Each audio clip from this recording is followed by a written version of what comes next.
Bien, empecemos a hablar acerca de los organelos que tiene la célula, en específico de aquellos que tienen o están confinados a una membrana.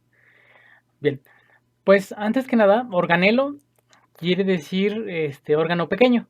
Como le decía, algunos están confinados a una o incluso a dos membranas, como es el núcleo o la mitocondria. El núcleo, como les decía, también es considerado como otro un organelo, simplemente por su importancia le di un punto aparte. Este, Y también algunos textos consideran al citoplasma como un organelo en sí mismo. Entonces vamos a empezar precisamente por el citoplasma, ¿no? El citoplasma básicamente es el contenido intracelular, ¿no? Y está conformado en su gran mayoría por el citosol, que es una sustancia gelatinosa. Está compuesta por agua, proteínas, carbohidratos, tiene un montón de sustancias en él y obviamente todas las moléculas necesarias para los diferentes, para el metabolismo celular, ¿no? Es aproximadamente el 50% del volumen celular. Esto varía dependiendo de cada célula. eh, y dentro de él se producen la gran mayoría de las reacciones metabólicas de la célula. Bueno, no normalmente. En nuestro cuerpo, las células tienen un pH neutro y por eso el citoplasma y el citosol tienen un pH de aproximadamente entre 7 a 7.4, ¿no? Y están confinados por la membrana plasmática. Es importante decir que a veces algunos libros toman a la membrana plasmática o a las membranas como un organelo en sí mismo y otros no lo toman tanto como un organelo, sino como una estructura, ¿no? Entonces ya depende de cada uno de los libros que ustedes consulten o que prefieran, ¿no?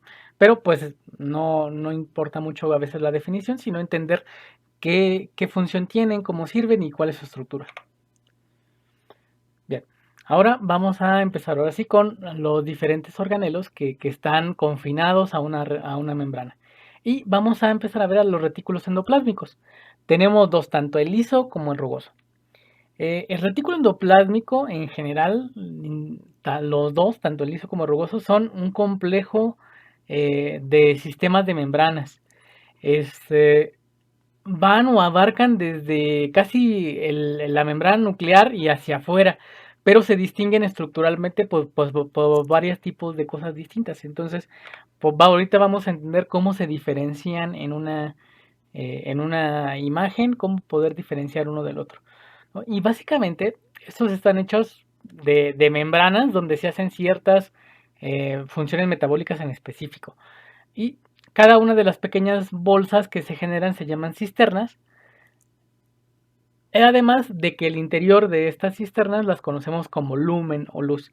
Este término de lumen lo vamos a encontrar en un montón de órganos distintos y de lugares, ¿no? Lumen quiere decir luz y pues básicamente siempre es como el interior hueco o el interior de algo o de algún tubo o alguna cisterna, etcétera, etcétera.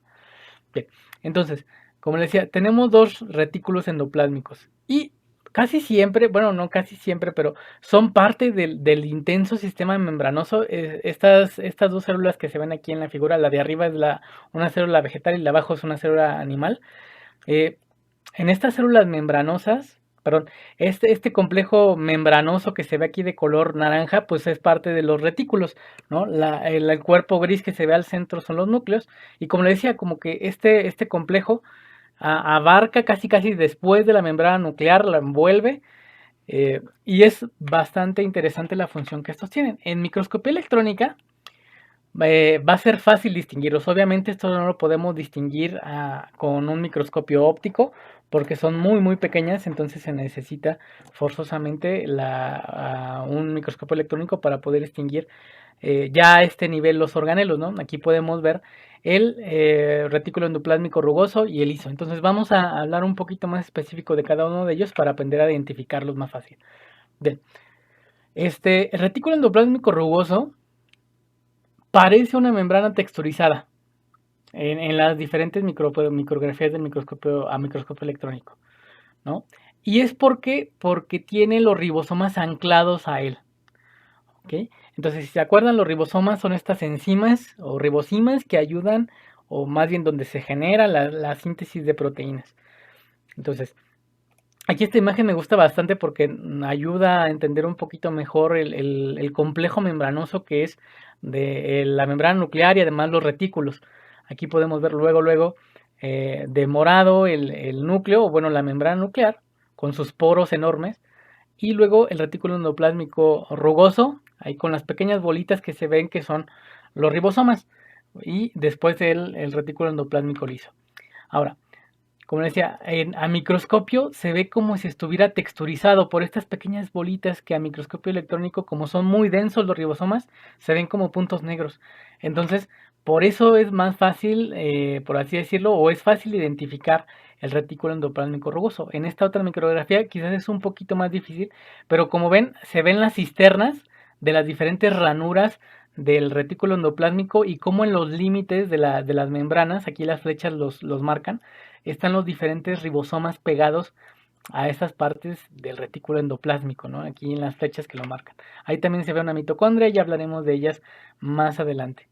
Entonces, eh, como le decía, la principal, pues no función, pero el lugar donde se lleva a cabo gran parte de la síntesis de proteínas va a ser en el retículo endoplásmico.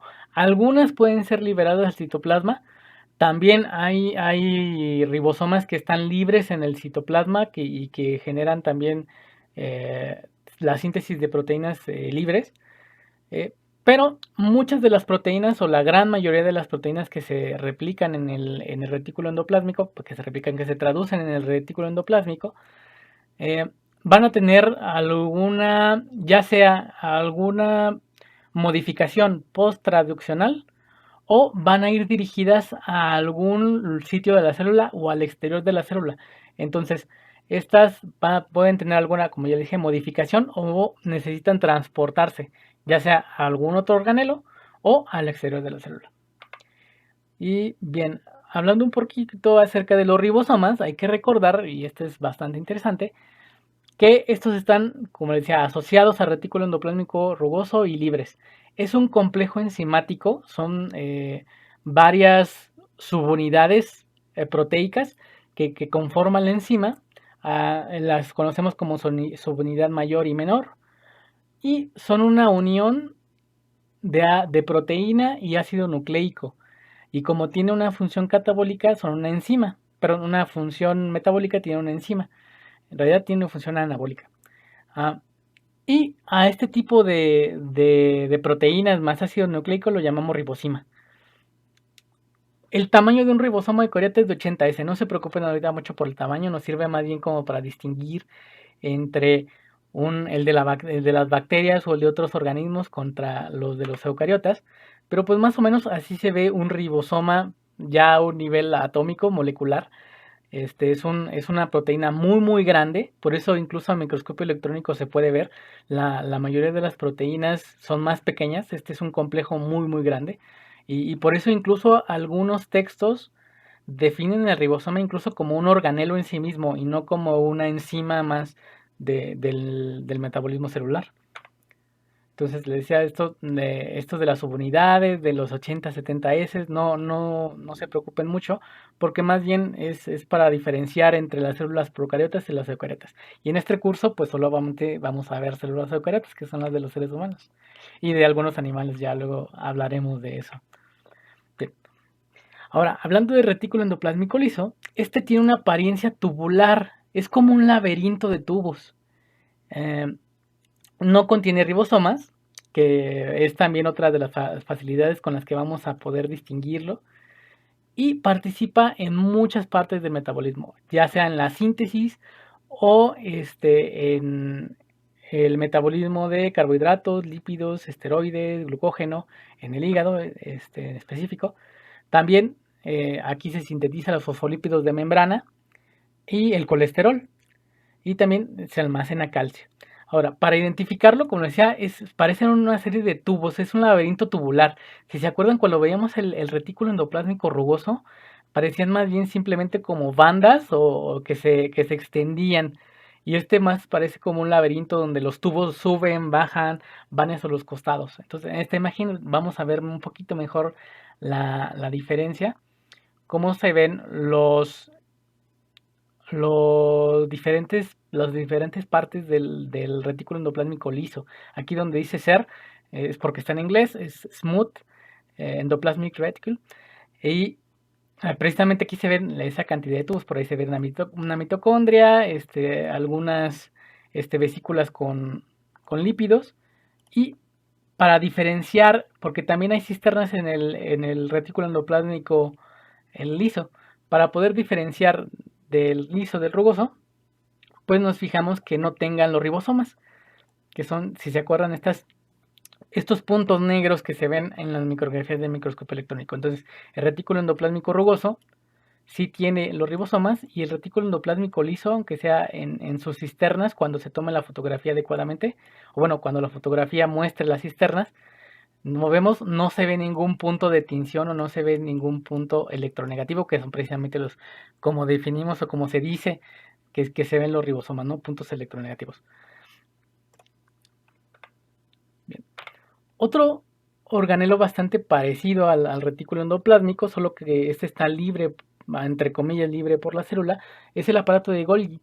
Este fue descrito o fue hipotetizado por Camilo Golgi, aunque él jamás lo pudo ver porque los microscopios que existían en su época, o por lo menos hasta su muerte, pues no, simplemente fueron ópticos. El electrónico salió más o menos en 1930, ya públicamente 31, 35. Entonces él jamás pudo ver este organelo que él, por así decirlo, imaginó o teorizó, ¿no? Estructuralmente es muy parecido a los retículos endoplásmicos. También tiene cisternas y lumen. Y en él su función principal va a ser clasificar y envasar moléculas para su secreción o para su transporte a otros organelos o al exterior de la célula, ¿no? Es un lugar donde, como les decía, se clasifica, se envasa y se mandan a su destino final las diferentes moléculas o proteínas. Entonces, es un organelo muy, muy dinámico, donde hay mucha actividad.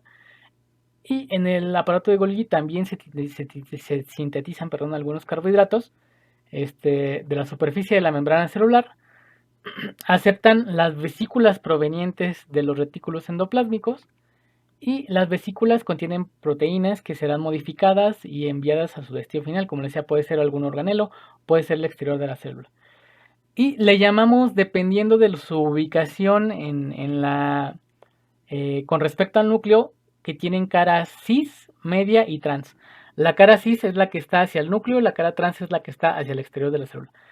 Entonces, aquí en estas fotografías, perdón, vamos a verlo, ¿no? Como decía, el aparato de Golgi, a pesar de también ser un sistema membranoso, no está, por así decirlo, tan relacionado con los retículos endoplásmicos, sino que parece estar como un poco más libre en la célula. Esta es como se ve como una serie de cisternas, por eso se parece mucho a los retículos endoplásmicos, solamente que, como decía, está libre o está más alejado del núcleo, y tampoco, obviamente, no tiene ribosomas como el retículo endoplásmico rugoso. Aquí podemos ver una fotografía que es un poquito más visible, estos sáculos del aparato de Golgi, cómo está la cara cis y la cara trans. Entonces las vesículas se van pasando de cisterna en cisterna hasta que ya llegan a una, por así decirlo, madurez, y ya sea que son enviadas al exterior de la célula, o estas vesículas pueden ir a algún organelo diferente, o incluso pueden ser vesículas de metabolismo, como pueden ser los lisosomas, o de almacenamiento, ¿no? Entonces, por eso es muy variable los tipos de cosas que pueden pasar por el aparato de Golgi. Aquí pueden ver las diferentes eh, cisternas del aparato de Golgi. Estas que están marcadas como TB son vesículas de transporte que vienen de los retículos endoplásmicos. Aquí está el retículo endoplásmico rugoso. Y las pequeñas vesículas que están marcadas con una flecha son vesículas que salieron del aparato de Golgi, ¿no? Que aquí lo vemos con sus sáculos en su parte cis y en su parte trans. Entonces, solo para recordar un poquito cómo es este transporte, ¿no? Las vesículas que salen de los retículos endoplásmicos llegan a la cara cis del aparato de Golgi, dependiendo de las modificaciones que se necesiten, ya sea para las proteínas o para las moléculas que vengan en estas vesículas. Se van a hacer ciertas reacciones y van a ir, por así decirlo, pasando de cisterna en cisterna hasta la cara cis del aparato de Golgi, donde ya después saldrán vesículas que serán transportadas a su lugar final. En este caso, por ejemplo, es el exterior de la célula, ¿no? Y por eso llegan hasta la membrana celular y la membrana se funden y sale el interior. ¿Ok? Entonces es complejo y es bastante interesante esta cuestión del transporte de proteínas. Bien, vamos a seguir con los videos la próxima semana, con los otros diferentes vesículas, así como hablar un poquito acerca de las mitocondrias, ¿no? Porque ya lo dejamos para la próxima semana. Que estén muy bien. Nuevamente, si hay alguna pregunta, alguna cosa que no se entendió muy bien, lo podemos checar en las sesiones de retroalimentación.